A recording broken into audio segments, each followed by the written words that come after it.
还记得上一集最后我们提到的那根羽毛吗？良渚古城消失在洪水之后，人们去了哪里呢？没有人知道。但是这根羽毛就像留在森林里的面包屑，一点一点地引导着我去拼凑，还原良渚后裔可能走过的方向。而就在这条路径上，一个奇怪的形象反复出现，它不是人，也不是鸟，而是介于两者之间的存在。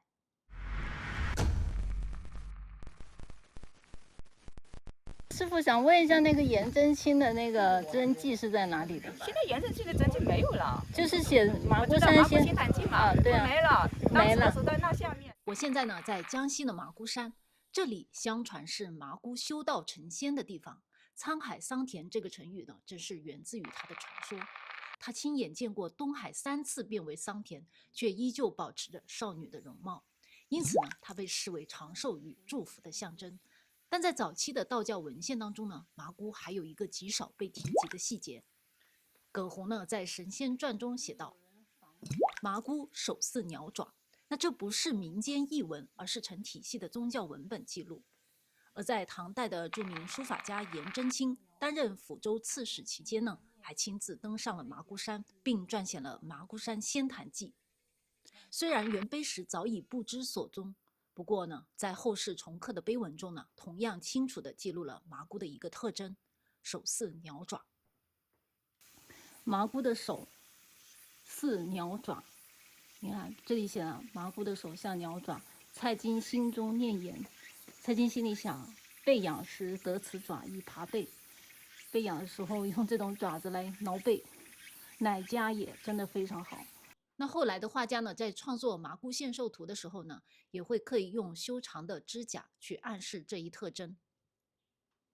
那么，为什么一位象征长寿与祝福的仙女会被赋予一双猛禽的鸟爪呢？麻姑娘娘她那个，就是她打坐注定的地方。哦，她麻姑等于就是娘娘，她是信道的，等于是。修道的，就是修道的神仙等于是对，你看跟妈祖嘛，妈祖的前身，妈祖等等，妈祖、麻姑、妈祖、妈姑，读音很像啊，这是一条重要线索。在语言学家复原的古南岛语当中呢，鸟的发音就是 manuk。那在今天的印尼和菲律宾，鸟依然叫做 manuk。而在毛利语和夏威夷语中，尾音逐渐脱落，鸟变成了 manu。那有没有一种可能，两组先民的语言本身就是接近这一语系呢？他们敬奉了玉琮上的那位长着鸟爪的神人，原本的称呼或许也是叫 manu。随着两组后裔的分散呢，这个发音开始分化。那在海外呢，它保留了原意，成为了鸟。那在大陆呢，它逐渐被拟人化，演变成了麻姑以及海上的妈祖。那声音呢，有时候可能比文字更长寿。那顺着这条线索呢，我继续追踪，在距今5000年前的浙江良渚玉琮上，神人脚下是清晰锋利的鸟爪。那在江西新干线大洋洲出土了距今3000多年的鸟人玉佩。那在跨越太平洋，在复活节岛上，我们仍然能够看到大量的汤格塔马努鸟人石刻。那至少在视觉母题上，它们之间惊人的接近。而在这座岛上呢，人们甚至还透过残酷的鸟人祭争夺鸟蛋来决定谁才是岛屿真正的王。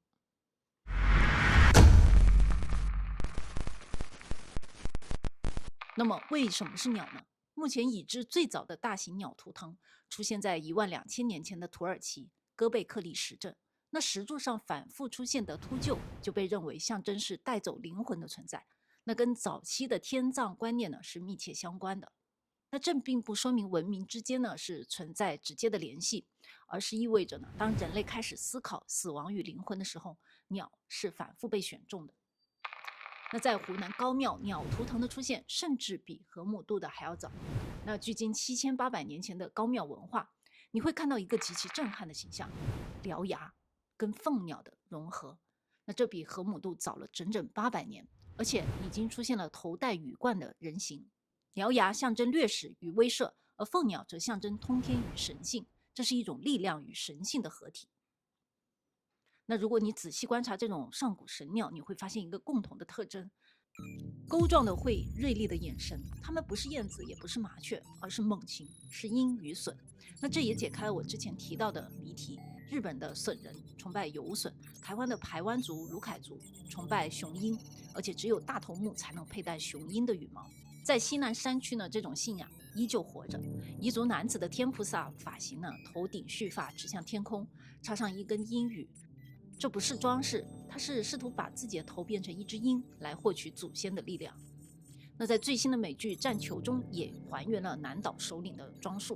海王杰森·摩莫亚身上的金黄色的羽衣，这是采集了数万只新蜜鸟翅膀下一点点黄色的羽毛做成的。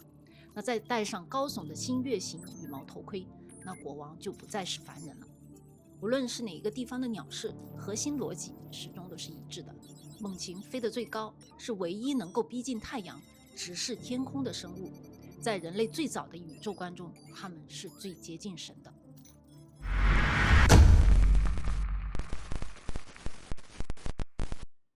那既然鸟被视为通往天空与神界的存在，那么能够听懂鸟、操控鸟、模仿鸟，甚至在仪式中成为鸟的人，往往同时拥有两种身份：通天的巫与治理人的王。在17000年前的法国拉斯科洞穴出现了一个极其特殊的形象——鸟头人身。那许多人类学家呢认为，这可能是目前已知的与萨满通灵状态高度相似的早期人类图像之一。那在北欧神话中呢，主神奥丁肩膀上的2只乌鸦弗金与雾尼，每天飞向世界各地呢，替他收集资讯与预言。那在宗教学上呢，它被视为奥丁的延伸意识。那换句话说呢，奥丁本身就是一个萨满型的大巫师。那这个设定呢，或许你在《权力的游戏》中也见过3眼乌鸦的形象，那正是一个古老的萨满母体的现代转移。那回到良渚这件最著名的神人兽面纹，头戴巨大的羽冠，双脚是清晰的鸟爪。那学界通常都将其解读为神人玉兽，但是我看到的第一眼的感觉呢，发现它可能跟萨满文化是有点接近的。那你看这2个原型呢，通常都是被解读为是野兽的眼睛，但我感觉它很像一个圆形的鼓，也就是通灵仪式的一个核心工具。羽毛、鸟爪、鼓形符号，那这个组合呢，更像是一位正在进入通灵状态的巫师。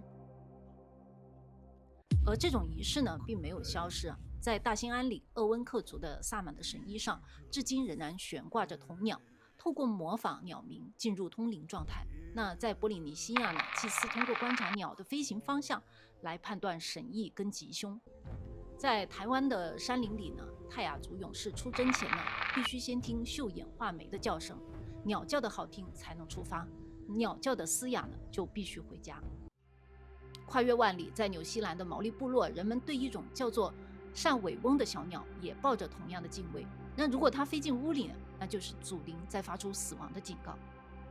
那在道教里面呢，有关于部呢，有一段这样的记载：洞神八地元变经记载道，昔大禹治水，借南海之滨，见鸟进骤，能令大石翻动。此鸟进时，常作事部，余遂摩胁其法，令入树之中，因名于部。意思呢是大禹在南海之滨呢，看到一只神鸟以奇异的步伐施法，而且还能够翻动巨石。于是呢，大禹就模仿了鸟的步伐，将其纳入仪式当中。那在这些文化当中呢，巫权跟王权从来都不是分开的，因为能够与天沟通的人呢，才有资格统治人。那这也就解释了为什么良渚玉琮上的人要长着鸟爪，那不是怪物，也不是神话的夸饰，那是人在仪式之中呢，正在化为鸟的瞬间，成为了神的代言人。也正因为如此，到了商代，商颂玄鸟中才会写到：天命玄鸟，降而生商。鸟从来不是装饰，它是王权通往天空的证明。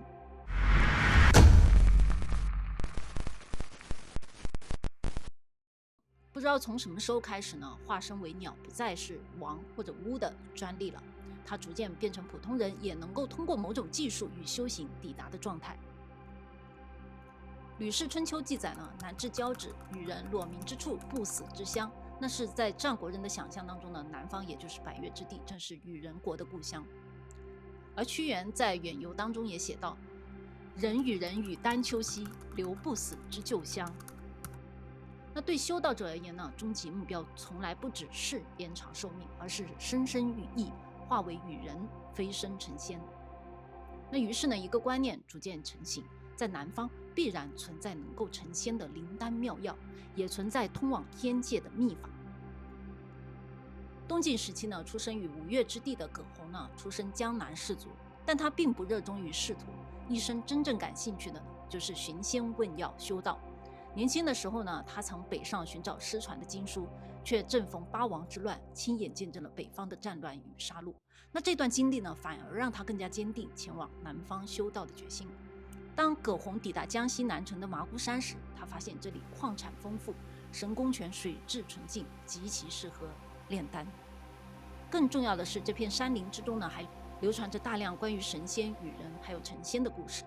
那麻姑的事迹呢，正是葛洪在这里收集和记录下来的。我车后呢，就是麻姑羽化升仙的地方——麻姑仙坛。7月初7呢，麻姑呢就会降回鹤降，回到这里来，然后建昌府的官员就要祭祀麻姑，祈求建昌府风调雨顺。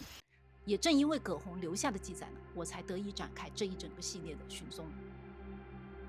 现在我逐渐意识到，中国人所追求的羽化登仙，也许本质上正是良渚先民那个最古老的梦想，不是成为神，而是变成鸟，飞向天空，与神沟通。下集我将继续追踪这个关于鸟的神秘国度。我是阿斐，神话背后的故事永远比我们想象的更精彩。我们下期见。